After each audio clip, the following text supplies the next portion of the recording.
Este vídeo é sobre uma visão que Ellen White teve, a qual ela descreve como a maior calamidade nunca antes testemunhada pelos mortais.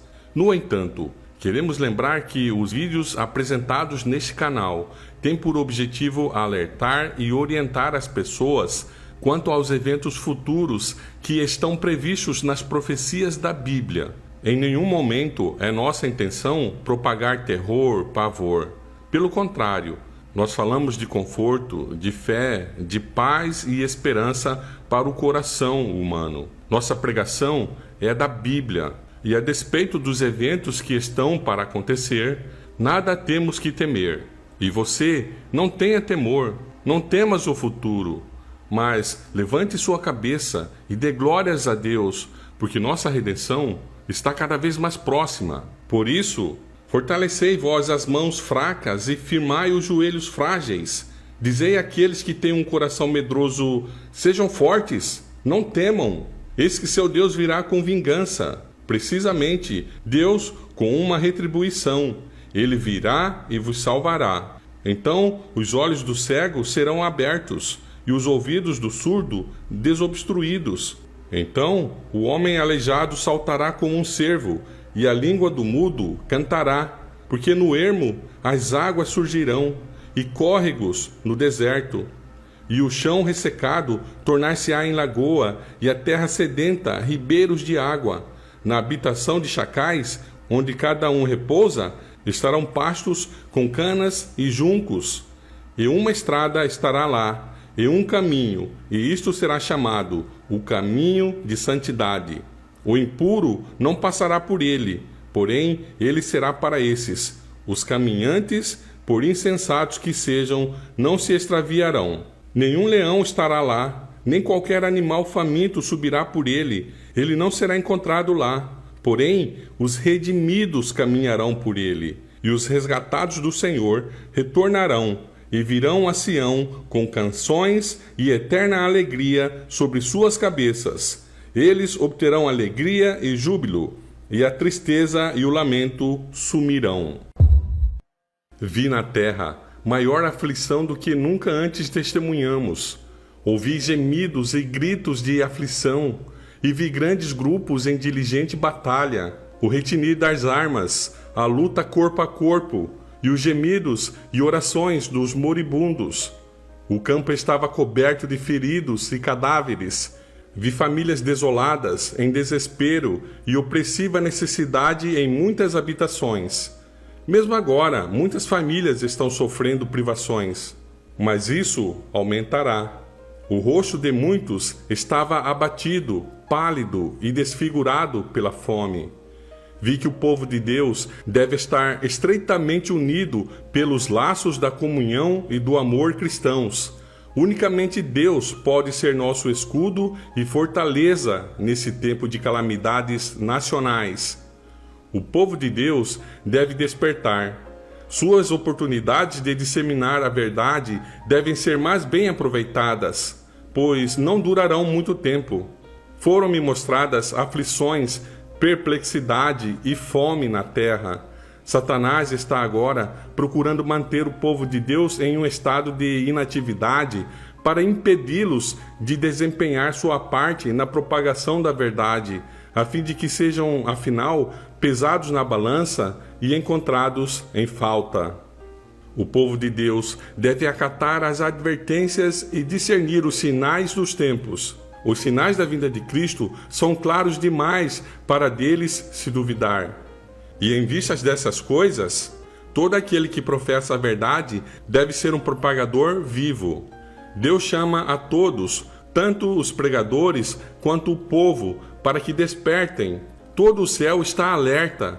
As cenas da história terrestre estão em rápido desfecho. Achamo-nos entre os perigos dos últimos dias.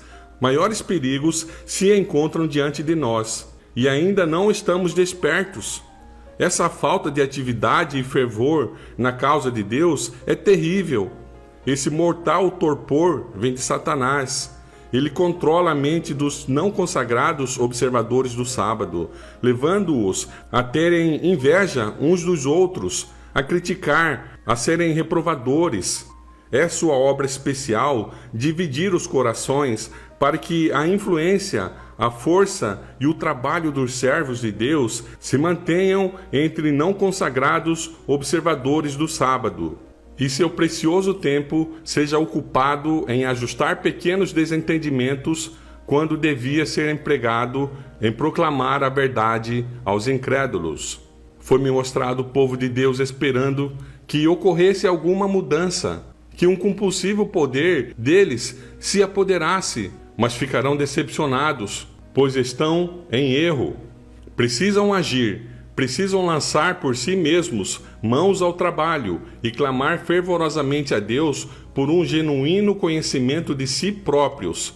As cenas que estão passando diante de nós são de magnitude suficiente para nos fazer despertar, levando insistentemente a verdade ao coração de todos os que quiserem escutar.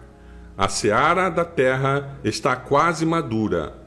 Foi-me mostrado quão importante é que sejam retos os pastores que empenham nesta obra de responsabilidade solene, que é proclamar a terceira mensagem angélica. O Senhor não está limitado por causa de meios ou instrumentos com que realizar sua obra. Ele pode falar em qualquer tempo, por intermédio de quem ele quiser, e sua palavra é poderosa e cumprirá aquilo para que foi enviada.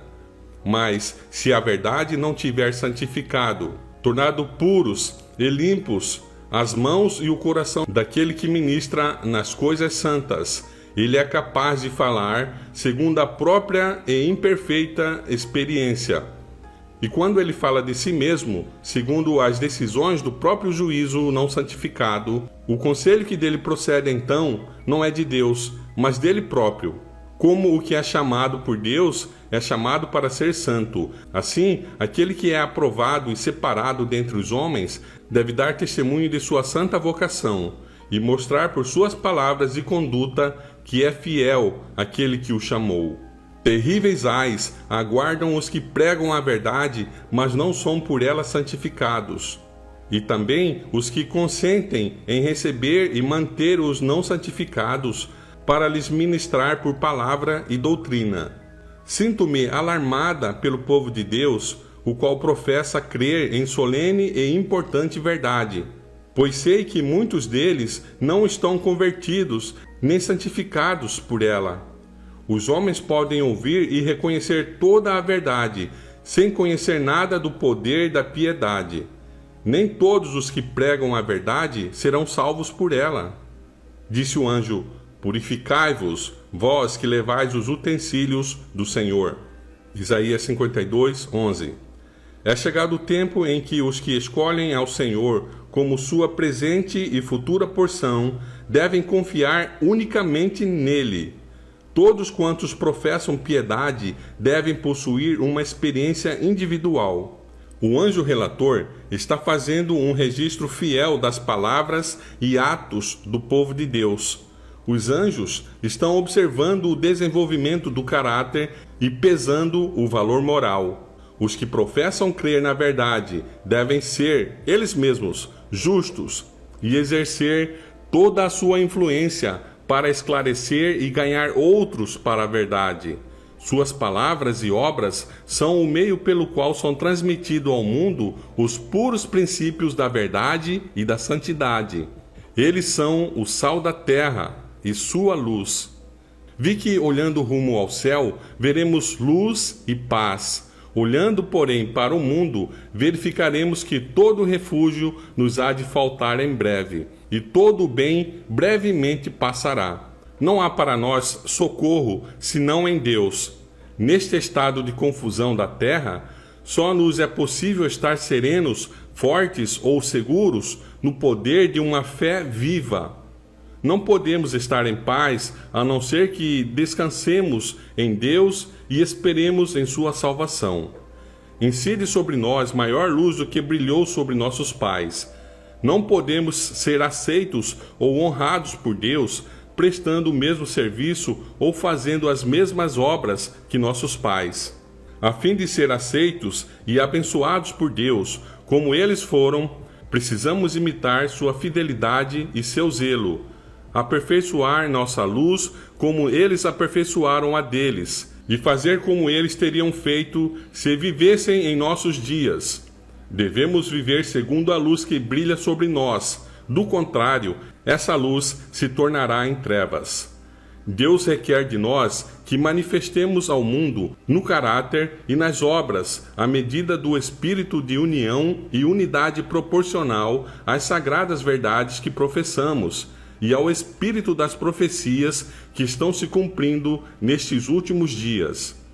A verdade que atingiu nosso entendimento e a luz que nos incidiu sobre a mente nos julgarão e condenarão, caso delas nos desviemos e recusemos ser por elas guiados. Que direi a fim de despertar o povo remanescente de Deus? Foi-me mostrado que estão diante de nós terríveis cenas. Satanás e seus anjos estão reunindo todas as suas forças para oprimir o povo de Deus. Sabe que se eles dormirem um pouco mais, está seguro quanto a eles, pois é certa a sua destruição. Advirto a todos os que professam o nome de Cristo a que se examinem rigorosamente e façam plena e profunda confissão de todos os seus erros, a fim de que estes possam ir antecipadamente a juízo e o anjo relator possa escrever ao lado de seus nomes o perdão. Meu irmão, minha irmã, caso estes preciosos momentos de misericórdia não sejam aproveitados, vocês serão deixados sem desculpa.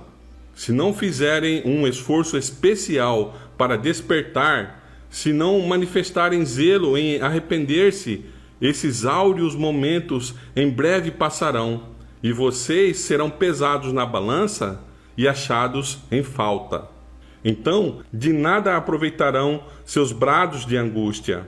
Aí se aplicarão as palavras do Senhor. E vós recusastes, porque estendi a mão e não houve quem atendesse. Antes, rejeitastes todo o meu conselho e não quiseste a minha repreensão. Também eu me rirei na vossa desventura. E em vindo o vosso terror, eu zombarei. Em vindo o vosso terror como a tempestade, em vindo a vossa perdição como o redemoinho, quando vos chegar o aperto e a angústia. Então me invocarão, mas eu não responderei. Procurar-me-ão, porém não me hão de achar. Porquanto aborreceram o conhecimento e não preferiram o temor do Senhor. Não quiseram o meu conselho e desprezaram toda a minha repreensão. Portanto, comerão do fruto do seu procedimento e dos seus próprios conselhos se fartarão. Os nécios são mortos por seu desvio, e aos loucos a sua impressão de bem-estar os leva à perdição. Mas o que me der ouvidos habitará seguro, tranquilo e sem temor do mal. Provérbios 1, 24 a 33. O Senhor te abençoe e te guarde. O Senhor faça resplandecer o seu rosto sobre ti, e tenha misericórdia de ti. O Senhor levante o seu rosto sobre ti, e te dê a paz.